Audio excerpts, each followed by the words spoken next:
Ang 15 kilalang Muslim scientist at inventors at ang maikling buod ng kanilang mga ambag. 1. Ibn al-Haytham, father of optics. 2.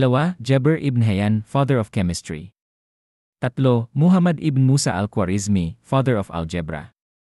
4. Abu Bakr Muhammad ibn Zakaria al-Razi, pioneer in medicine. 5. Abu Ali al-Husayn ibn Abdallah ibn Sina, Avicenna, father of modern medicine. 6. Abu al-Qasim Khalaf ibn al-Abbas al-Zahrawi al-Ansari, father of surgery. 7. Ala al-Din Abu al-Hasan Ali ibn Abi Hazm al-Qarshay al-Dimashqi, or in short Ibn al-Nafis, discoverer of pulmonary circulation. 8. Ismail al-Jazari, father of robotics. Sham, Omar Khayyam, mathematician and astronomer. 10. Abu al-Rayhan Muhammad ibn Ahmad al-Biruni, geographer and astronomer.